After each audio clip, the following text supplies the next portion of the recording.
not about what I want anymore, Mitzi. It's about making the best of what I have.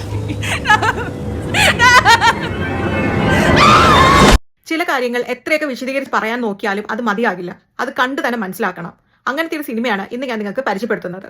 X എന്ന സിനിമയുടെ പ്രീക്വലായി T വെസ്റ്റിന്റെ സംവിധാനത്തിൽ വന്ന ഒരു psychological horror സിനിമയാണ് pearl. ഈ വർഷം തന്നെയാണ് എക്സ് എന്ന സിനിമയും ഇറങ്ങിയിട്ടുള്ളത്. വെറും 6 മാസത്തെ ഗ്യാപ്പ് മാത്രമാണ് ഈ 2 സിനിമകൾ തമ്മിലുള്ളത്. സീക്വലായ എക്സ് എന്ന സിനിമയിൽ പേളിന്റെ വയസ്സായ കാലഘട്ടവും ആ കാലത്ത് കാണിച്ചുവിടുന്ന പ്രവൃത്തികളുമാണ് കാണിക്കുന്നത്. എന്നാൽ പേൾ എന്ന സിനിമയിൽ എങ്ങനെ ഈ നിലയിലേക്ക് എത്തിയെന്നുള്ള പേളിന്റെ ചെറുപ്പകാലവും ടീനേജ് പ്രായവും ഈ നിലയിലേക്കുള്ള ഒരു ജേണിയുമാണ് ഈ സിനിമയിൽ മെയിൻ ആയിട്ട് കാണിക്കുന്നത്.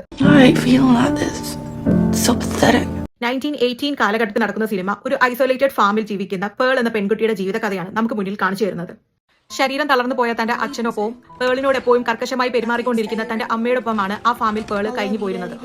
ശരീരം തളർന്നു പോയ അച്ഛന്റെ കാര്യങ്ങളെല്ലാം നോക്കിയിരുന്നത് പേളാണ്. അദ്ദേഹത്തിന് ഭക്ഷണം കൊടുക്കുന്നതും അദ്ദേഹത്തെ വൃത്തിയാക്കി കുളിപ്പിക്കുന്നതും എല്ലാം ചെയ്യുന്നത് പേൾ തന്നെയായിരുന്നു. ഇതിനെല്ലാം അമ്മ സ്ട്രിക്റ്റ് ആയിട്ട് അവിടെ പുറകെ ഇങ്ങനെ നടന്നുകൊണ്ടിരുന്നു. എന്നാൽ പേളിന്റെ സ്വപ്നങ്ങളൊക്കെ അവൾക്ക് വലിയൊരു ഡാൻസർ ആവണമെന്നായിരുന്നു.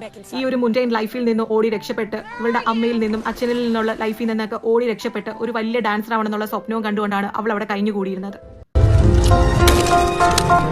ഇത് പേളിന്റെ കഥയാണ്. പേൾ കടന്നു പോകുന്ന പല കാര്യങ്ങളാണ് സിനിമ കാണിച്ചു തരുന്നത്. അവൾ അനുഭവിക്കുന്ന ലോൺലിനെസ്, അവളുടെ broken dreams, jealousy, repression and the insanity growing in silence.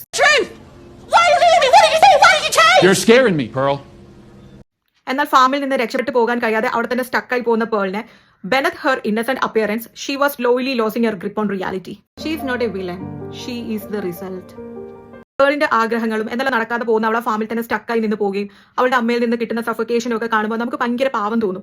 അവളോട് നമുക്ക് ഭയങ്കര സിമ്പതി ആയിട്ട് തോന്നി, എമ്പത്തിക് ആയിട്ട് ഇങ്ങനെ പൊയ്ക്കൊണ്ടിരിക്കുമ്പോഴായിരിക്കും then she throws us right in front of the shit she does. It's uncomfortable, painful and bright. No! Why are you leaving me? If I didn't do anything wrong, I don't understand how you like me.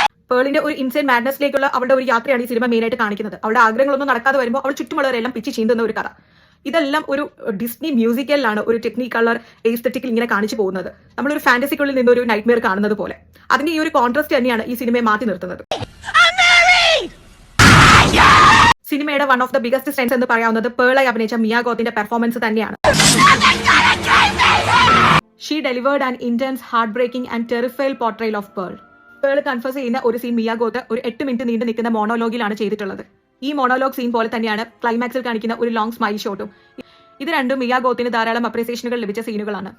സോഷ്യോപാത്തുകളും മോൺസ്റ്ററുകളും ഒക്കെ അങ്ങനെ തന്നെ ജനിക്കുന്നതല്ലെന്നും they are made piece by piece എന്നുമാണ് Pearl remind ചെയ്യിപ്പിക്കുന്നത്. ഏറ്റവും വലിയ scariest കഥകൾ ഡീമൺസിനെയും ഗോസ്റ്റിനെയും കുറിച്ചൊന്നുമല്ല. It is about the darkness we carry inside. അതിലേക്കുള്ള വെളിച്ചം കണ്ടെത്താൻ എല്ലാവർക്കും കഴിയട്ടെ.